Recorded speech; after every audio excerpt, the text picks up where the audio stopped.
สบายดีเนาะพบกับคลิปวิดีโอการเรียนการสอนของ Visa Network เรื่องหัวข้อ Network แต่จะเป็น Basic Network เนาะซึ่งข้าพเจ้าก็จะเริ่มเฮ็ดตั้งแต่พื้นฐานขึ้นไปจนฮอดระดับสูงเนาะจะคอยติดตามกันเบิ่งเนาะแล้วหวังว่าคลิปที่เฮ็ดออกมาน่าจะเป็นประโยชน์กับนักศึกษาหรือว่าบุคคลที่ว่าเฮ็ดเวียกหรือว่าเรียนอยู่ในสาย IT โดยเฉพาะแม่นIT support เนาะที่ต้องรู้พวกวิชาพื้นฐานต้องรู้ network รู้สามารถการ support รายละเอียดพื้นฐานพวกนี้ต้องรู้จักถ้าบ่นั้นจะมีปัญหาในการเฮ็ดเวียกเนาะแต่น้องว่าจะเป็นประโยชน์ต่อหลายคนโอเคเดี๋ยวเข้ารายละเอียดของคลิปทันทีเลยเนาะ Basic Network Network หมายถึงเฮาเอาอุปกรณ์ ที่เป็นอุปกรณ์สามารถเชื่อมต่อกับระบบเครือข่ายได้ระบบเครือข่ายซะเนาะเช่นว่าโทรศัพท์มือถือโน้ตบุ๊กต่อกับ Wi-Fi คอมพิวเตอร์ตั้งโต๊ะแล้วก็พรินเตอร์ทุกโต๊ะต่อสายเข้า ต่อสายอินเทอร์เน็ตเข้าไปแล้วสามารถเล่นได้หรืออินเทอร์เน็ตได้เชื่อมต่อหากันได้คันกรณีในรูปนี้เนาะจะมีโทรศัพท์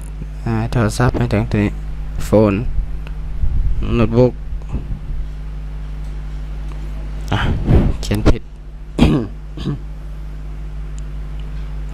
เดี๋ยวแป๊บตัวนี้เป็นโน้ตบุ๊กอันนี้คอม1คอม2คอม3แล้วพรินเตอร์นะอุปกรณ์พวกนี้ต่อเข้ากับเครือข่ายทั้งหมดเลยนะอันนี้เป็นอุปกรณ์โน้ตบุ๊กโทรศัพท์คอมพิวเตอร์พรินเตอร์เชื่อมต่อเข้ากับระบบเครือข่ายเชื่อมต่อเข้ากับให้อยู่ในโครงข่ายเดียวกันแปลว่าตอนนี้คอมพิวเตอร์พิมพ์เอกสารก็ได้สั่งพิมพ์เอกสารมาเอาพรินเตอร์พี่โน้ตบุ๊กสั่งพิมพ์ได้ทุกอันพ้องหากันอันนี้คือเน็ตเวิร์กด้วยทฤษฎีพื้นฐานเลยก็คือเอาอุปกรณ์ลายก่อนอันนึงขึ้นไปมาต่อหากันนั้นเน็ตเวิร์กแล้ว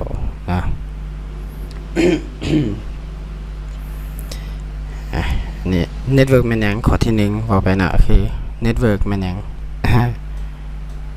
เน็ตเวิร์กแม่นหยังเขียนภาษาลาวบ่ปานใดข้อที่2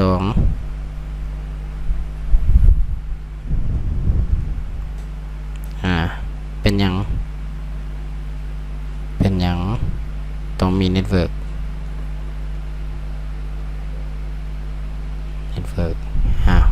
อันนี้หลายคนต่อไปก็จะตอบคือกันแหละส่วนใหญ่แค่หูเนาะว่าแม่นหยังแต่คันบ่หูมีมาเพื่อหยังอันนี้เป็นการถามแบบบ่หูนะว่า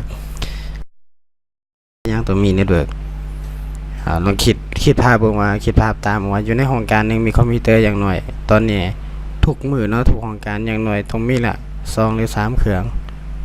งบัญชีเครื่องหัวหน้าเครื่องจังซี่มีละนี่คันมีก็ต้องมีพิมพ์เอกสารโตอันบ่เห็นบ่แล้วก็ต้องมีอินเทอร์เน็ตเข้ามานำนี่เวียกเขาเฮ็ดหยัง1พิมพ์เอกสาร2เชื่อมต่ออินเทอร์เน็ตส่งอีเมลโทรศัพท์มือถือต่อเข้าอินเทอร์เน็ตแชททางอีเมลแชททางกลุ่มทาง LINE ทาง WhatsApp ก็ถือว่าอยู่ในเน็ตเวิร์กอันนี้คือบอกเพียงแต่ส่วนเล็กน้อยซื่อถือว่าความจำเป็นในของการระดับน้อยแต่ถ้าระดับใหญ่ระดับยังขึ้นไปยิ่งมีความจำเป็นหลายเพราะว่าทุกมือคือว่าเน็ตเวิร์กมันจะต้องมีเพราะทุกคนใช้เวลาการเดินทางตอนนี้มันจะเป็นการยุ่งยากการที่ต่อสื่อสารตรงผ่านระบบเครือข่ายอินเทอร์เน็ตเครือข่ายคอมพิวเตอร์เขาหากันสะดวกสบายเนาะอันนี้คือสาเหตุว่าเป็นอย่างต้องมีเน็ตเวิร์กเวลา2ข้อเนาะ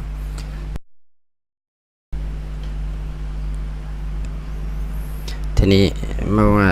เน็ตเวิร์กมันจะเชื่อมต่อเข้าหากันได้มั้ยเนี่ยเน็ตเวิร์กมันเชื่อมต่อเข้าหากันได้มันต้องมีอุปกรณ์ นะโอเคแต่สิมาว่าอุปกรณ์เน็ตเวิร์กแล้วตัวนี้จะขออนุญาตลบออกกันนะ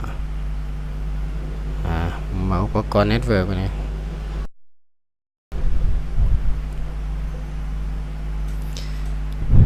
อุปกรณ์เน็ตเวิร์กอุปกรณ์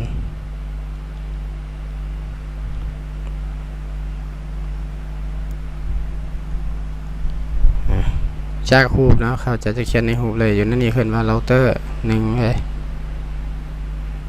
เราเตอร์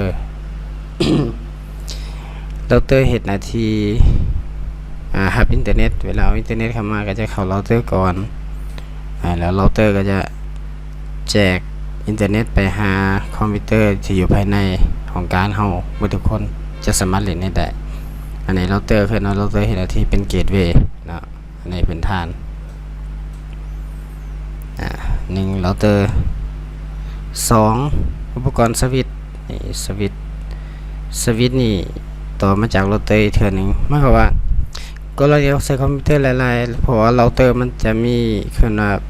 ตัวหูเสียบมันออกมาจะมีหน่อย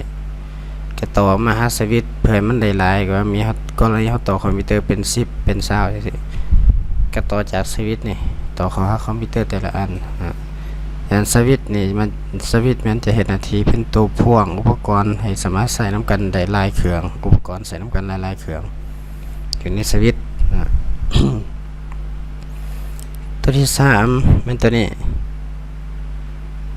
Wi-Fi หรือบางคนก็เรียกว่า Access Point อันเดียวกันนะ Wi-Fi Access Point ตัวนี้เห็นหน้าที่มันก็จะต่อจากสวิตช์หรือว่ามันสามารถต่อจากเราเตอร์มาก็ได้คันเราเตอร์มีพอร์ตสมมติเราบ่ใส่แลนบ่ใส่สายบ่ใส่คอมพิวเตอร์ตั้งโต๊ะส่วนลายใส่แต่มือถือกับโน้ตบุ๊กเราบ่ต้องการเดินสายก็ดึงจากบ่ต้องใส่สวิตช์ดึงจากเราเตอร์มาหาอุปกรณ์นี่แล้วก็ให้ตัวนี้เป็นตัวแจก Wi-Fi คอมพิวเตอร์โน้ตบุ๊กโทรศัพท์ต่อเข้า Wi-Fi ก็เอาเล่นอินเทอร์เน็ตได้แล้วก็สามารถพิมพ์เอกสารได้อันนี้อุปกรณ์1เราเตอร์2สวิตช์3 Wi-Fi ถ้ามันมีเท่านี้บอกที่จริงเน็ตเวิร์กมันยังมีหลายเนาะขั้นเราเตอร์มันก็จะมันแยกเป็นเราเตอร์แต่ละยี่ห้อแต่ละขนาดแต่ละรุ่นอีกเนาะว่ามันใช้ในอยู่ระดับใดสวิตช์คือกัน Access Point ก็คือกันเนาะอันนี้เป็นเรื่องพื้นฐานซะแต่สำหรับคลิปต่อไปเดี๋ยวข้าพเจ้าจะได้มาแนะนำว่าเป็นการตั้ง IP ให้กับคอมพิวเตอร์ให้กับระบบเครือข่ายตอนนี้เวลาเชื่อมต่อกันมันจะต้องมีการคอนฟิกค่าตั้งค่าอะไรเฮ็ดจังได๋มันจะต่อกันได้เดี๋ยวคลิปต่อไปข้าพเจ้าจะมาเฮ็ดสำหรับคลิปนี้ก็จะจบที่เท่านี้ก่อนขอขอบใจสำหรับการติดตาม